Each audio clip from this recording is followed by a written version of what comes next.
امام راضی کہتے ہیں کہ سیدہ فاطمہ الزہرا رضی اللہ تعالی عنہ کے دونوں شہزادے حسنین کریمین بیمار ہو گئے تو سیدہ نے منت مانگی کہ بچوں کو شفا ہوگی تو 3 روزے رکھوں گی۔ شفا ہو گئی، روزے بھی رکھ لیے۔ اور جب مولا علی شیر خدا روزہ رکھنے کے لیے بیدار ہوئے، سیدہ فاطمہ الزہرا بیدار ہوئی تو امام حسن اور حسین بھی اٹھ گئے۔ 7-8 سال کی عمر، اماں جی ہم نے بھی رکھنا ہے۔ صبح کھجور اور دودھ سے روزہ رکھ لیا گیا۔ عین افطاری کے وقت مولا علی کہتے ہیں فاقے چل رہے تھے، کہیں سے میں جوں لایا تھوڑے سے، سیدہ فاطمہ الزہرا نے پیس کر روٹیاں پکائیں۔ وہ وقت جو بڑا مشکل ہوتا ہے افطار کا، کہتے ہیں اس وقت جب کھانے کے لیے بالکل ہاتھ آگے بڑھنے لگے اور امید تھی کہ ابھی سیدنا بلال اللہ اکبر کہیں گے تو روزہ کھلے گا، لیکن ابھی چند ہی منٹ رہتے تھے کہ دروازے پر ایک فقیر نے صدا دی۔ کہنے لگا سارے مدینے کے دروازے کھٹکھٹا آیا ہوں، قحط ہے، فاقہ ہے، اے رسول اللہ کے خاندان والو، میں یتیم ہوں، کسی نے بتایا ہے کہ اور کوئی دروازہ کھلے نہ کھلے سیدہ کا دروازہ تیرے لیے ضرور کھلے گا، کیا یتیم کو روٹی ملے گی؟ تو حضرت مولا علی نے بچوں کی طرف دیکھا ہی تھا کہ امام حسن ساری روٹیاں جا کے دروازے پہ دے آئے۔ کھجور اور پانی سے افطار ہو گیا۔ صبح پھر کھجور اور دودھ سے روزہ رکھا۔ امام راضی کہتے ہیں عین وہ وقت جب افطار کا ٹائم آیا تو پھر دروازے پہ کسی نے صدا دی، کہا اے رسول اللہ کے خاندان والوں، میں مسکین ہوں، رات سے روٹی کھائی ہے، نہ صبح کھا سکا نہ دوپہر، کسی نے بتایا ہے کہ اس دروازے سے خالی کوئی نہیں جاتا۔ امام حسن نے پھر سارا لنگر اٹھایا اور پھر جا کے دے دیا۔ تیسرا دن پھر ہوا۔ مجھے لگتا ہے کہ جب افطار کا ٹائم آیا ہوگا نا تو یہ خود ہی سارے دروازے پہ دیکھتے ہوں گے، یہ کوئی آیا نہیں لینے والا ابھی تک۔ لگتا ہے کہ نظریں دروازے پہ تھیں۔ عین افطار کے وقت 3 روٹیاں جب جوں کی پک کے آئی تو ایک بھکاری نے صدا دی، کہنے لگا میں قیدی ہوں، آج ہی قید سے رہائی ملی ہے، پہلے دن کسی کے دروازے پہ صدا دی ہے روٹی ملے گی۔ امام حسن وہ کھانا دے کے واپس لوٹے، کھجور اور پانی سے افطار ہوا، اور جیسے ہی مسجد نبوی میں تینوں باپ بیٹا نماز پڑھنے گئے تو مولا علی کہتے مجھے بتانا نہیں پڑا، رسول کریم نے میری طرف دیکھ کے فرمایا علی تیرا، فاطمہ کا، حسن اور حسین کا 3 دن والا عمل خدا کو بھی بڑا پسند آیا ہے اور محمد مصطفیٰ کو بھی بڑا پسند آیا، بڑا پسندیدہ عمل۔ میں کہتا ہوں کہ حضرت فاطمہ نے نا ان کی تربیت پہلے ہی کر دی تھی، 3 دن بغیر افطار کے روزہ رکھنے کی، وہ ٹریننگ گھر سے ہو چکی تھی۔ اب میدان کربلا میں 3 دن بھوکا پیاسا رہنا ان کے لیے مشکل نہیں تھا۔ حضرت جناب سیدہ زینب بنت ابی رافع کہتی ہیں کہ سیدہ فاطمہ الزہرا نا ایک دن اپنے دونوں شہزادوں کو لے کے، جب حضور کی طبیعت مبارک بظاہر علیل تھی جس میں حضور کا وصال ہوا، دونوں شہزادے لے کے سیدہ فاطمہ نبی کریم کی بارگاہ میں گئی، کہنے لگی یا رسول اللہ میرے بچوں کو کچھ دیجئے سیدہ پاک۔ تو حضور اٹھ کے بیٹھ گئے، اس کندھے سے امام حسن کو لگایا اور اس سے امام حسین کو لگایا اور فرمایا فاطمہ یہ جو میرا حسن ہے نا اس کو میں اپنی ہیبت اور سرداری دیتا ہوں، اور فرمایا یہ جو میرا حسین ہے نا حسین کو میں اپنی جرت اور سخاوت دیتا ہوں، میرا حسین جرت مند ہوگا اور سخی ہوگا۔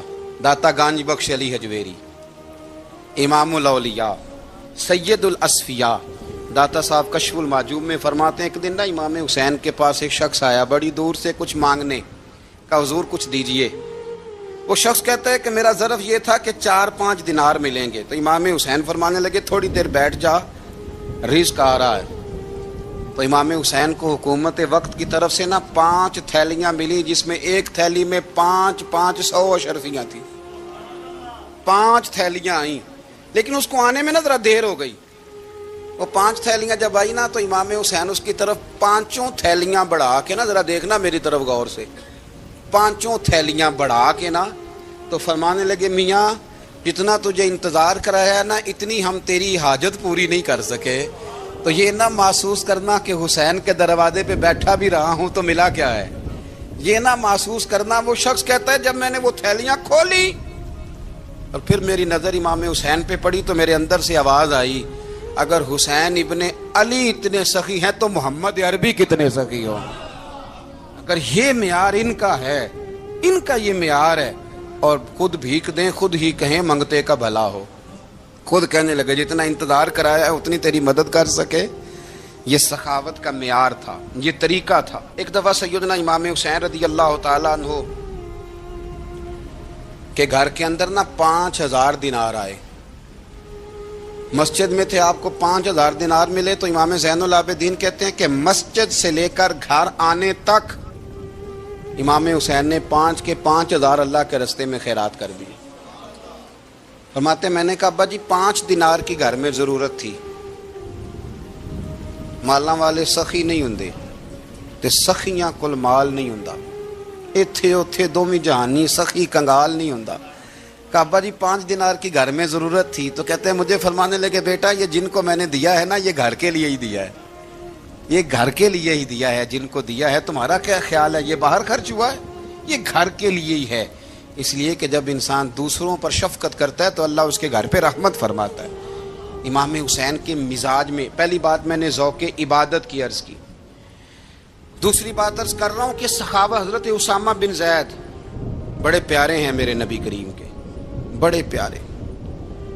حضرت اسامہ بن زید کے بارے میں سیدہ عائشہ صدیقہ فرماتی ہیں ان کے ناک سے اگر رینٹھ نکلتی تھی تو اللہ کے رسول اپنے دستے مبارک سے صاف کر دیتے تھے، اور سرکار فرماتے تھے کہ اگر اسامہ لڑکی ہوتا نا، ان کے غلام کے بیٹے تھے حضرت زید بن عمرو، اگر یہ لڑکی ہوتا میں اسے زیور پہناتا۔ بڑے پیارے تھے، لیکن جب ان کا آخری وقت آیا نا تو 60,000 دینار کا قرضہ تھا، رشتہ داروں سے کہا، دوستوں سے کہا، یاروں سے کہا، پر قرض ادا نہیں ہو رہا تھا۔ حضرت اسامہ بن زید کہتے ہیں بڑا پریشان تھا۔ جب حد ہو گئی نا تو حضرت اسامہ بن زید فرمانے لگے جاؤ کوئی حسین ابن علی کو خبر کرو، ان سے کہو میں نا غلام ہوں آپ کے نانا کا، مقروض دنیا سے چلا گیا تو کیا بنے گا۔ امام حسین کو خبر ملی تو دوڑے آئے۔ لاجپال اس پیر کو نہیں کہتے جو تگڑا نذرانہ لے کے تو ماتھا چوم لے، لاجپال تو اس کو کہتے ہیں کہ جب ضرورت پڑے تو وہ سر پہ موجود ہو۔ حضرت سیدنا امام حسین تشریف لائے تو جناب اسامہ بن زید رو پڑے، کہنے لگے حضور میں نے نا غلامی کی ہے آپ کے نانا کی، اور اس غلامی پہ ناز ہے، اب 60,000 دینار کا قرضہ لے کے دنیا سے جاؤں گا تو میری قبر پہ بوجھ رہے گا۔ امام حسین خادم کو بھی کہہ سکتے تھے جاؤ گھر پیسے پڑے ہیں لے آؤ، امام حسین خود گئے، چادر اوڑھ کے تو اس کی اوٹ میں بکل میں 60,000 دینار چھپا کے لائے، اور جناب اسامہ بن زید کے سامنے رکھ کے کہنے لگے اسامہ یار پیسے رات کو ہی آئے تھے، میں سوچ رہا تھا مجھے تو ضرورت نہیں، اللہ نے کس کا نصیب میرے گھر میں بھیج دیا ہے، مجھے تو حاجت ہی نہیں تھی، اب پتہ چلا پیسے تیرے تھے، اللہ نے حسین کی ڈیوٹی لگائی ہے کہ جا کے دے آ۔ حضرت اسامہ بن زید رو پڑے، فرمانے لگے اللہ آپ کو بہترین صلہ عطا فرمائے۔ امام بڑا ہی پیار کرتے تھے، گھوڑے پہ جا رہے تھے، کچھ فقیر غریب لوگ بیٹھ کے روٹی کھا رہے تھے، کھا کہاں رہے تھے سڑک کے کنارے، تو امام زین العابدین فرماتے ہیں کہ جب امام حسین گزرے تو انہوں نے آواز دی حضور دل کرتا ہے ہمارے ساتھ بیٹھ کے روٹی کھائیں۔ کائنات کے مالک و مختار کے نواسے اور دنیا کے سب سے بڑے شہزادے گھوڑے سے اترے اور غریبوں کے ساتھ سڑک پہ بیٹھ گئے، روٹی کھانے لگے اور دیر تک کھاتے رہے، اور جب فارغ ہو گئے تو فرمانے لگے کھانے کی ضرورت بھی نہیں تھی، حاجت بھی نہیں تھی، پر تم نے آواز دی تو دل رکھنے کو بیٹھ گیا تھا، اگر اجازت دے تو چلا جاؤں۔ یہ مزاج تھا، یہ طبیعت تھی۔ آپ کے ایک بھائی ہیں چھوٹے حضرت محمد بن حنفیہ نام ہے، حضرت مولا علی شیر خدا رضی اللہ تعالیٰ عنہ کی دوسری بیوی سے۔ ایک دن حضرت امام حسین ان کے گھر میں بیٹھے تھے تو کسی بات میں نا اختلاف رائے ہو گیا، تو امام علی مقام ناراض ہو گئے، فرمایا آج کے بعد تیرے گھر نہیں آؤں گا، رومال اٹھایا چلے گئے۔ لوگوں نے حضرت محمد بن حنفیہ رضی اللہ تعالیٰ عنہ سے کہا حسین تو ناراض ہو گئے کبھی نہیں آئیں گے۔ آپ فرمانے لگے بھائی تمہارا ہے کہ میرا؟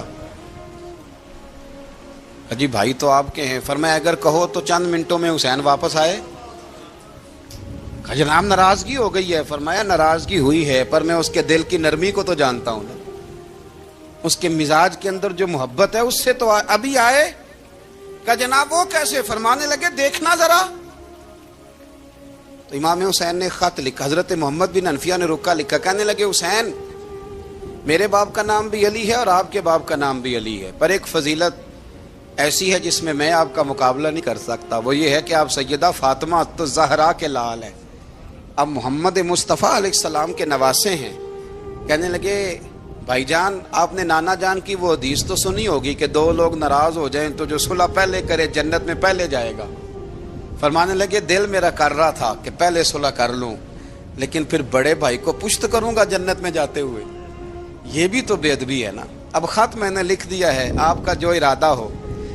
امام حسین نے خط پڑھا تو آنکھوں میں آنسو آ گئے، پھر سے رومال اٹھایا، بچے پوچھنے لگے کہاں جا رہے ہیں؟ کہا بھائی کے گھر جا رہا ہوں۔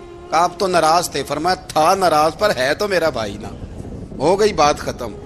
بڑی دل میں نرمی، طبیعت میں سوز، لہجے میں گداز۔ حضرت امیر معاویہ رضی اللہ تعالیٰ عنہ نے ایک شخص کو بھیجا مدینہ منورہ شام سے، تو اس نے کہا میں نے امام حسین سے ملنا ہے، تعارف کیا ہے؟ جناب امیر معاویہ فرمانے لگے مسجد نبوی میں جانا جس کے گرد لوگ سب سے زیادہ ادب سے بیٹھے ہوں اور جس کی باتیں سب سے زیادہ میٹھی ہوں اور جس کی نظریں سب سے زیادہ جھکی ہوں اور جس کے چہرے پر تمہیں سب سے زیادہ وقار نظر آئے وہی علی کے بیٹے حسین ہوں گے۔ جو سب سے زیادہ تمہیں وہاں ماحول کے اندر جو شخص نظر آئے پوچھنے کی ضرورت نہیں پڑے گی۔ وہ شخص کہتا میں مدینے آیا تو میں نے واقعی ایک شخص کو دیکھا، شہد کے گرد مکھیوں کا اتنا ہجوم نہیں ہوتا جتنا امام حسین کے گرد رسول اللہ کے غلاموں کا ہجوم تھا، لیکن نظریں جھکی ہوئی، باتیں میٹھی، لہجہ گداز گداز، لفظوں میں رانائی، اور لوگ کئی باتیں پوچھتے تو علی کے صاحبزادے ایک آدھ جملہ بولتے تو لگتا یہ کہ وہ جملہ سیدھا دل میں اترتا چلا جاتا ہے۔ امام علی مقام کے کردار میں نا کچھ باتیں بڑی زیادہ تھیں، بہت زیادہ تھیں، بڑا حسن تھا۔ ایک بات تو یہ تھی امام حسین رضی اللہ تعالیٰ عنہ کا علم و فضل بڑا کمال کا تھا۔ ایک دفعہ صحابہ میں مسئلہ بن گیا کہ بچہ پیدا ہوتا ہے تو اس کا وظیفہ کیسے لگانا ہے۔ امام حسین کا علم و فضل بتا رہا ہوں، علم و فضل۔ تو بات بڑی پیچیدہ ہو گئی۔ حضرت عبداللہ ابن زبیر کے پاس لوگ آئے، کہنے لگے کہ آپ بڑے صاحب علم و فضل ہیں، آپ نے حضور علیہ الصلوۃ والسلام کے ساتھ وقت گزارا ہے، تو مسئلے کو حل کریں کہ بچہ پیدا ہونے کے بعد حکومت اگر وظیفہ لگائے گی تو کب لگائے گی؟ جب بحث طول پکڑ گئی، مسئلہ حل نہیں ہوتا تھا، تو حضرت عبداللہ ابن زبیر کہنے لگے ہم سے نہیں حل ہوگا، ایک بندہ ہے جس کے سینے میں رسول اللہ صلی اللہ تعالی علیہ وسلم کے نور نبوت کا فیضان ہے، وہ یہ مسئلہ حل کریں گے۔ تو کہا وہ کون سے؟ آپ فرمانے لگے جب ہم سے مسائل حل نہیں ہوتے تو ہم ان کے علم سے فائدہ اٹھاتے ہیں۔ کہا کون ہے؟ کہا جناب امام حسین۔ تو لوگ حضرت امام حسین کے پاس گئے کہ حضرت یہ ایک مسئلہ الجھ گیا ہے کہ بچہ پیدا ہو تو وظیفہ کب لگانا ہے؟ فرمایا الجھنے والی بات ہی کوئی نہیں، پیدا ہونے کے بعد جب وہ پہلی دفعہ آواز نکالے تو اس کا وظیفہ لگا دو۔ اس کا مطلب یہ ہے کہ وہ دنیا میں آ گیا ہے، اس نے اپنے آنے کا اظہار کر دیا ہے، اعلان کر دیا ہے، اب اس کا وظیفہ لگا دو۔ تو اس پر پھر صحابہ کا اتفاق ہو گیا۔ امام حسین کے علم سے، فضل سے لوگ فیض اٹھاتے تھے۔ حضرت سیدنا امام حسین کی شہادت کے بعد حضرت عبداللہ ابن زبیر رضی اللہ تعالیٰ عنہ نے قاتلان حسین سے خطاب کیا اور فرمانے لگے اللہ کی قسم تم نے اس شخص کو شہید کیا ہے جو راتوں کو لمبے لمبے قیام کرتا تھا، اور تم نے اس شخص کو شہید کیا ہے جس سے میں دن میں جب بھی ملتا تھا تو وہ روزے سے ہوتا تھا۔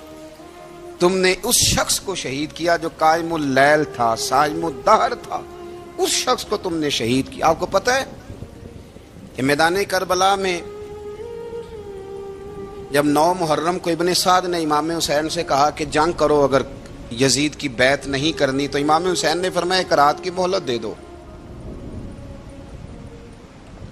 ایک رات کی مہلت دے دو۔ حضرت امام زین العابدین کہتے ہیں میں نے اپنے والد گرامی سے عرض کی کہ ابا جی آپ جہاد سے دور جانے والے تو ہیں نہیں، آپ تو جہاد سے پیار کرنے والے، اور یہ بھی پتہ ہے مجھے کہ یہ جنگ اب ہو کے رہے گی، تو ایک رات کی مہلت لینے کا معنی کیا ہے؟ بھئی کل بھی لڑنا ہے اور رات بھی لڑنا ہے، تو ابا جی ایک رات کی مہلت۔ تو سیدنا امام حسین رضی اللہ تعالیٰ عنہ فرمانے لگے بیٹا رات کی مہلت اس لیے لی ہے کہ میں آج رات کھل کے اپنے رب کی عبادت کر لوں۔ میں استغفار کر لوں، میں لمبے سجدے کروں، اور کہا زین العابدین تو جانتا ہے نا کہ مجھے نماز سے، تلاوت سے، دعا سے اور استغفار سے بڑا پیار ہے۔ رسول کریم علیہ السلام نے فرمایا، جامع ترمذی میں موجود ہے، فرمایا میں جا رہا ہوں پر تمہیں دو بڑی بھاری بڑی وزنی چیزیں دے کے جا رہا ہوں۔ صحیح ستہ کی روایت، دو وزنی چیزیں تمہارے بیچ چھوڑ کے جا رہا ہوں، اگر ان کو تھام کے رہو گے تو کبھی گمراہی تمہارے پاس نہیں آئے گی۔ یا رسول اللہ وہ کون کون سی؟ فرمایا ایک اللہ کی کتاب دے کے جا رہا ہوں اور دوسرا اپنا خاندان دے کے جا رہا ہوں۔ اگر اہل بیت نبوت کو تھامے رہو گے، ہمارے بزرگوں نے لکھا ہے کہ یہ جو حضور نے کتاب اللہ اور پھر اپنی اہل بیت کا تذکرہ فرمایا تو اس کا مطلب یہ ہے کہ تھیوری دیکھنی ہوئی تو قرآن دیکھنا، اور پریکٹیکل دیکھنا ہوا تو علی اور فاطمہ کو دیکھنا، حسن اور حسین کو دیکھنا، ان کو دیکھنا۔ نبی کریم علیہ الصلوۃ والسلام کے اہل بیت مینارہ نور ہیں، ان کی محبت، ان کا پیار کیوں بھلا؟ اس لیے کہ یہ وہ خوبصورت لوگ ہیں جن کو خود میرے نبی پاک نے تراشا ہے۔ ان کی سیرت میں جتنے رنگ ہیں وہ رسول کریم نے خود بھرے ہیں۔ ان کی ایک ایک بات کا خیال نبی پاک نے رکھا ہے، حضور نے از خود انہیں اپنی صحبت عطا کی ہے۔ زیادہ دور نہیں تھا سیدہ فاطمہ کا گھر، مسجد نبوی کے ساتھ تھا۔ اللہ کے رسول دن میں 2 دفعہ جایا کرتے تھے، پھر بھی کبھی کبھی فرماتے فاطمہ میرا دل کرتا ہے آج میں رات تیرے گھر میں قیام کروں۔ تو سیدہ فاطمہ الزہرا فرماتی ہیں کہ آمنہ کے لال اس طرح بھی میرے گھر میں قیام کرتے تھے کہ حضور چارپائی پہ لیٹتے تھے تو ایک کندھے پہ امام حسن کا سر ہوتا تھا اور دوسرے پہ امام حسین کا سر اقدس ہوتا تھا، اور فرماتی ہیں رات کو کبھی حسنین کریمین دودھ مانگتے تو میں اٹھتی دودھ دینے کے لیے، تو حضور فرماتے لیٹ جاؤ آج میرے ساتھ سوئے ہیں تو دودھ بھی میں ہی پلاؤں گا۔ تو محبوب اٹھتے ان کے لیے دودھ لاتے برتن سے نکال کے، حضور نے انہیں وقت دیا اور پھر ان کی چھوٹی چھوٹی چیزوں کا خیال رکھا۔ صحیح بخاری میں موجود ہے، تربیت پر توجہ دی۔ امام حسین تشریف لائے، ابھی عمر مبارک 7 سال کے قریب تھی، مسجد نبوی میں صدقے کی کھجوروں کا ڈھیر لگا ہوا تھا۔ چھوٹا بچہ جو ہوتا ہے نابالغ، اس پر شریعت کے احکامات نہیں آتے۔ صدقے کی کھجوروں کا ڈھیر تھا مسجد نبوی میں۔ یہ تربیت ہے، یہ ٹریننگ ہے جو اللہ کے محبوب نے خود انہیں عطا فرمائی۔ صدقے کی کھجوروں کا ڈھیر تھا، امام حسین حضور کے ساتھ آئے تو امام علی مقام نے ایک کھجور اٹھا کے منہ میں رکھ لی۔ شارحین نے لکھا ہے لگتا یہ ہے کہ کئی دنوں کی بھوک تھی، کیونکہ یہ فاقہ اہل بیت کا بڑا محبوب ہے۔ مجبور نہیں تھے، وہ تو خزانوں کے مالک تھے، پر غریبوں سے محبت کی وجہ سے فاقے کیا کرتے تھے۔ یہ ان کی پسند ہے فاقہ کرنا۔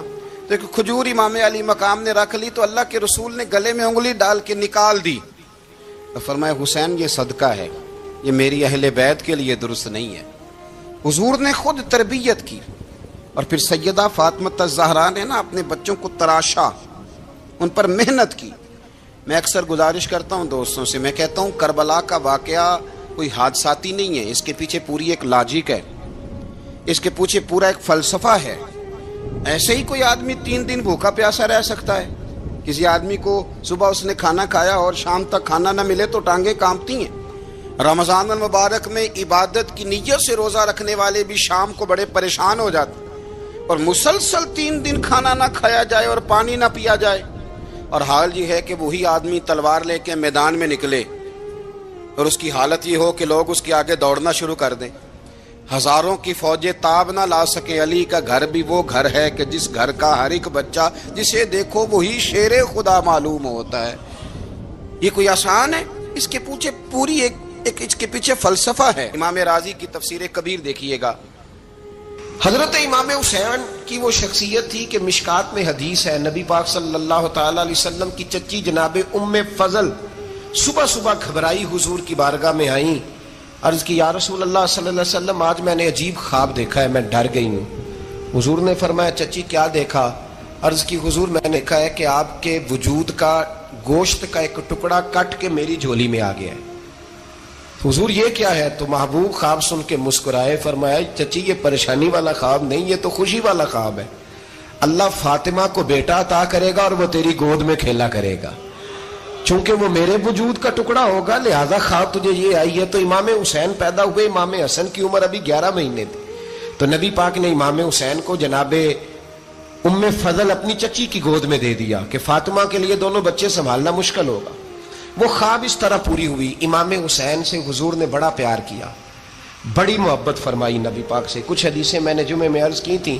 حضرت ابو ہریرہ رضی اللہ تعالیٰ عنہ کہتے ہیں یہ واحد بچہ تھا حضور کے گھرانے کا کہ میں نے دیکھا کہ نبی پاک صلی اللہ علیہ وسلم بیٹھے تھے تو یہ حضور سے کہہ رہے ہیں, نبی پاک سے, کہ نانا جی اٹھ کے کھڑے ہو. کہتے ہیں حضور کھڑے ہو گئے تو کہنے لگے میں نے آپ کے برابر جانا ہے. بچے جو مرضی ضد کر لیتے ہیں نا. قد چھوٹا تھا, عمر 7.5 سال تھی. کہنے لگے نانا میں نے برابر جانا ہے. تو نبی پاک صلی اللہ علیہ وسلم نے ہاتھ پکڑ لیے, فرمایا چل پھر ہو جا برابر. تو حضرت ابو ہریرہ کہتے ہیں انہوں نے, حضور نے ہاتھ پکڑے, اوپر کھینچا تو امام حسین نے پہلے اپنے پیر حضور کے گھٹنوں پہ رکھے, پھر نبی پاک کے سینے پہ رکھے, اور جب ان کا قد سر تھوڑا سا حضور سے اونچا ہو گیا تو محبوب فرمانے لگے چل بس کر, تو نے تو کہا تھا آپ کے برابر ہونا ہے, تو اوپر نکل گیا ہے, چل بس کر. فرماتے پھر امام حسین نے زبان باہر نکالی تو محبوب ان کی زبان چوسنے لگے, پھر ساتھ لٹا لیا اور انہیں سونگنے لگے. تو میں نے عرض کی حضور آپ حسین کو سونگتے کیوں ہیں؟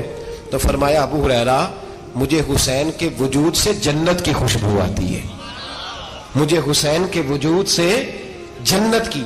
ایک دن حضور گزر رہے تھے. اصل اس طرح تھا کہ یہ نبی پاک کا حجرہ تھا.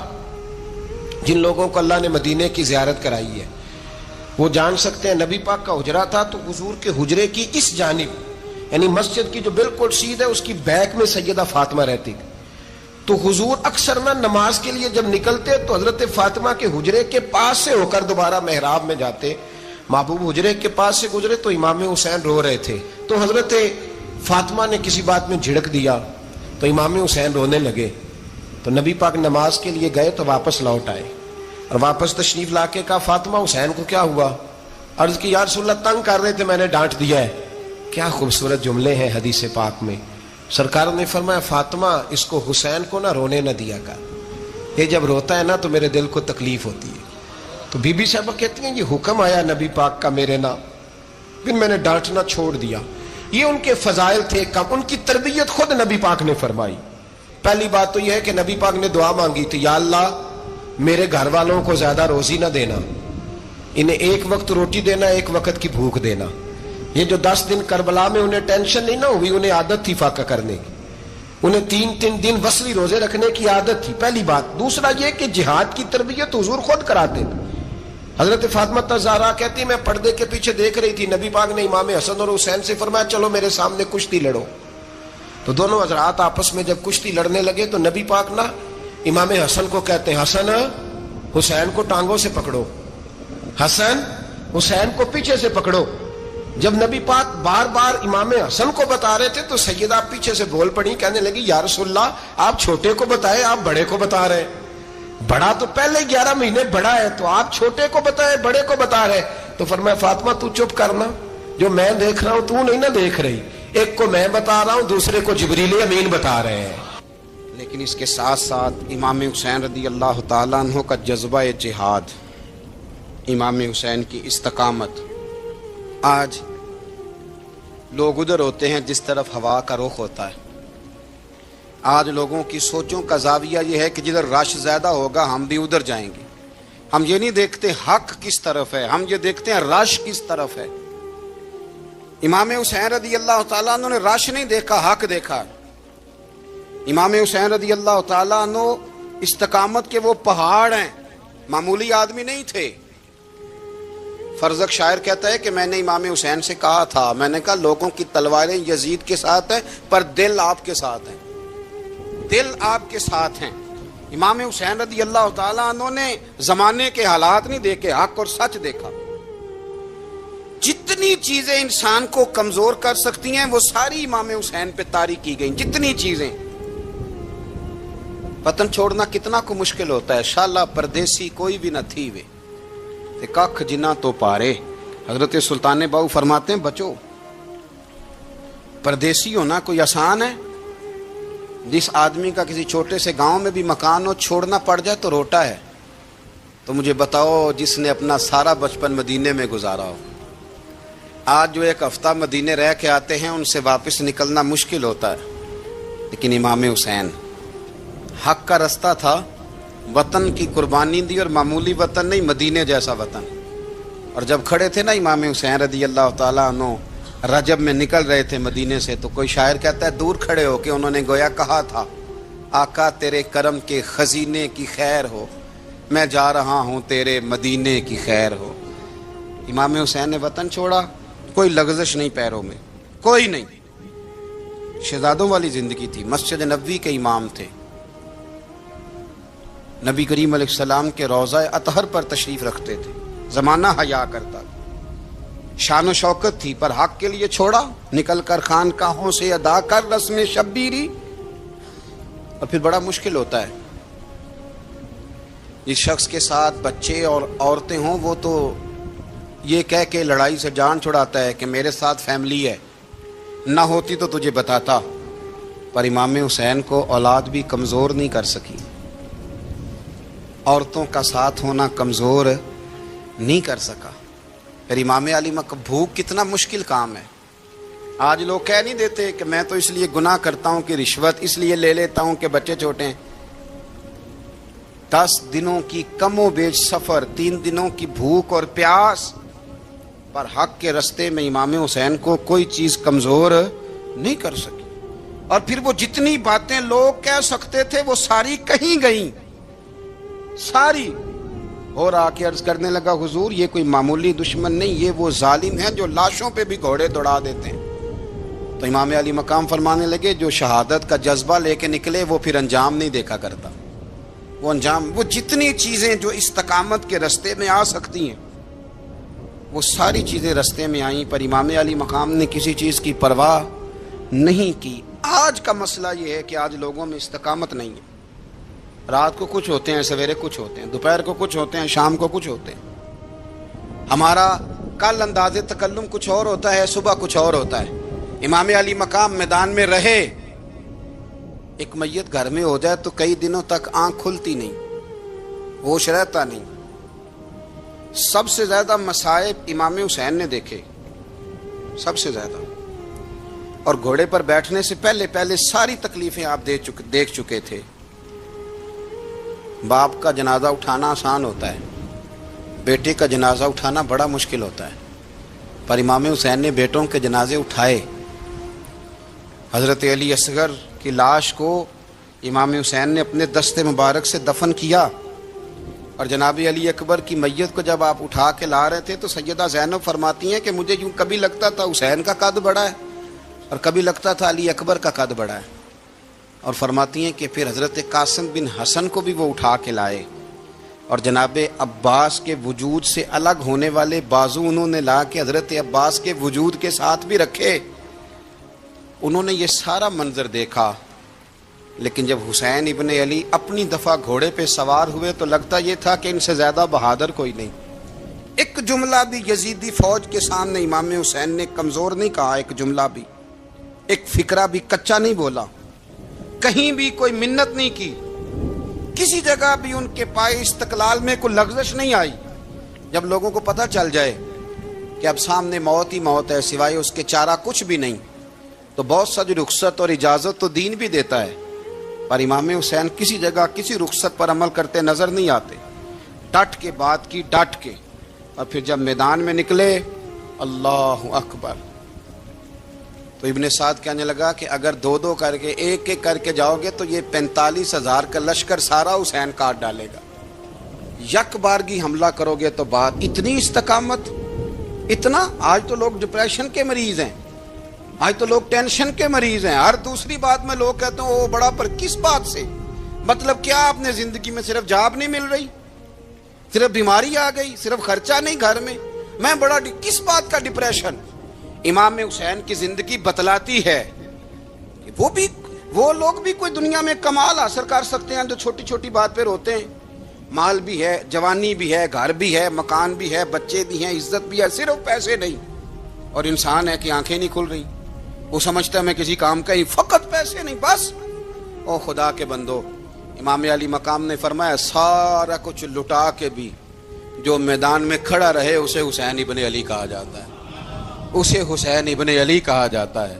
حسین ابن علی کی شان رفت کوئی کیا جانے، حسن جانے، علی جانے، نبی جانے، خدا جانے، کون جانے امام علی مقام کا معیار۔ تو امام حسین رضی اللہ تعالیٰ عنہ کی زندگی ہمیں بتاتی ہے کہ ذوق والی عبادت کرو۔ امام حسین کی زندگی ہمیں بتاتی ہے کہ جب تم سخاوت کرو تو پھر اپنی حیثیت سے بڑھ کر کرو، اور امام حسین کی زندگی ہمیں بتاتی ہے کہ دل میں کسی کے لیے کوئی بات نہ رکھو، صلح کرنے میں پہل کرو، محبتیں کرنے میں آگے بڑھو۔ اور امام حسین کی زندگی ہمیں بتلاتی ہے کہ جب دنیا میں تم نے کچھ کرنا ہے تو پھر ڈٹنا بھی سیکھو، پھر کھڑے ہونا بھی سیکھو۔ یہ نہ دیکھو کہ حالات، امام حسین نے ایک دن بھی حکومت نہیں کی، یزید نے 4.5 سال کی، لیکن قیامت تک دلوں پہ حکومت امام حسین کی رہے گی، امام حسین کی رہے گی، اس لیے کہ ان میں استقامت تھی۔ امام حسین کے ساتھ اس وقت 72 لوگ تھے، لیکن آج کائنات کا ذرہ ذرہ امام حسین کے ساتھ ہے۔ اس کا مطلب ہے وقت لگتا ہے، نظریہ غالب آ ہی جایا کرتا ہے، تو استقامت والی زندگی گزاریں۔ حضرت عمر جب نعرہ لگاتے نا تو کیسر و کسرا کانپتے، سفیر آتے روم کے ملنے کے لیے تو کہتے جاؤ عمر نفل پڑھ رہے ہیں، ٹائم کوئی نہیں۔ ایک دن اندر میٹنگ ہو رہی تھی، حضرت عمر میٹنگ میں بیٹھے تھے، آپ کے بیٹے ملنے آئے عبداللہ ابن عمر، ابا جی اندر آ جاؤ، فرمایا دروازے پہ کھڑا ہو، میں ضروری بات کر رہا ہوں، اندر نہ آنا۔ جناب عبداللہ ابن عمر کہتے ہیں میں دروازے پہ کھڑا ہو گیا، تھوڑی دیر گزری تو امام حسین بھی آ گئے۔ ایک حدیث میں، ایک روایت میں امام حسن کا لفظ بھی ہے، امام حسین آئے، آ کے عبداللہ ابن عمر سے کہنے لگے عمر فاروق اندر ہیں؟ تو کہا وہ اندر تو ہے۔ تو کہا آپ کیوں دروازے پہ کھڑے ہیں؟ کہنے لگے ابا جی نے کہا ہے یہاں انتظار کرو، میں کوئی ضروری بات کر رہا ہوں، لیکن شہزادے میرے لیے کہا ہے، میرے لیے آپ جانا چاہیں تو چلیں۔ امام حسین کہنے لگے امیر المومنین کوئی بات کر رہے ہوں گے، میں ظہر کے وقت مسجد میں مل لوں گا، ظہر کا ٹائم آئے گا نا تو میں مسجد میں مل لوں گا۔ یہ کہہ کے چلے گئے۔ حضرت عمر باہر آئے تو حضرت عبداللہ ابن عمر سے کہا کہ کوئی آیا تو نہیں؟ عرض کی حضور حسین ابن علی آئے، حسین ابن علی۔ تو کہا اندر کیوں نہیں بھیجا؟ کہا میں نے کہا تھا بے شک چلے جائیں، لیکن وہ کہہ رہے تھے کہ میں ظہر کے وقت مسجد میں مل لوں گا۔ تو سیدنا عمر فاروق فرمانے لگے عبداللہ تجھے تیری مار ہوئے، حسین کو کیوں واپس بھیجا؟ پھر عمر، دنیا داروں کے سامنے ڈٹنا، کھڑا ہونا عمر پہ ختم ہے، لیکن جو اندر کی بات ہے نا، روح کی، جو عقیدت کی بات ہے، جو وفا کا رشتہ ہے، اس کو کون سمجھے؟ یہ جو روح کی مجبوریاں ہیں، یہ جو وفا کی مجبوریاں ہیں، اسے لوگ کیا سمجھیں؟ انہیں کیا پتا کہ مرشد کے بیٹے کے پیر چومنے میں حسن کیا ہوتا ہے؟ انہیں کیا پتا کہ جب استاد کا بیٹا گھر میں آتا ہے تو دل کرتا ہے مکان بیچ کے اسے دے دیں، اس کے باپ کی نیکیاں بڑی ہیں۔ جناب عمر فاروق دوڑے گئے، امام حسین کے دروازے پہ دستک دی، امام حسین باہر رکھا، شہزادے یار ملنے آئے تھے، بغیر ملے کیوں آ گئے؟ عرض کی کہ آپ مصروف تھے، آپ کے اپنے بیٹے بھی دروازے پہ کھڑے تھے، تو میں واپس آ گیا۔ امام حسین کہتے ہیں عمر جذبات میں آ گئے، سر سے پگڑی گر گئی، کہنے لگے حسین میرے بیٹے کا اور حسین کا کیا مقابلہ؟ کیا اس کی ماں کا نام فاطمہ الزہرا ہے؟ کیا اس کی نانی کا نام خدیجہ الکبریٰ ہے؟ کیا اس کے نانے کا نام محمد مصطفیٰ ہے؟ اور پھر سر سے پگڑی اتری تھی، اپنے بال زور سے پکڑ لیے، کہنے لگے حسین میں نا مکے میں اونٹ چرایا کرتا تھا اور ڈنڈوں سے مار کھاتا تھا اپنے باپ سے، یہ جو آج ساری دنیا میں عمر کے نعرے لگتے ہیں یہ تیرے نانے کا صدقہ ہے۔ شہزادے میری وفا اور میری وفا میں جب تیرا دل کرے نا دوڑ کے آ جایا کر۔ عمر تو لوگ، ایک دن امام حسین نے آگے نا جناب فاروق اعظم سے کہا، خطبہ دے رہے تھے بچوں کی طبیعت شروع میں، پتہ نہیں کیا بات آئی امام حسین کے دل میں، کہنے لگے عمر نیچے اترو، یہ میرے نانا کا ممبر ہے۔ تو حضرت سیدنا عمر، سنو کبھی میرا بھی بچہ آ جائے تو میں کہتا ہوں اس کو پکڑو یار، بچوں کو تو نہیں نا جمعوں میں مطلب ذکر کیا جاتا، اترنا میرے نانے کا ممبر ہے۔ جناب عمر اتر کے نیچے کھڑے ہو گئے، تو کہا جا کے اپنے نانے کے ممبر پہ بیٹھ۔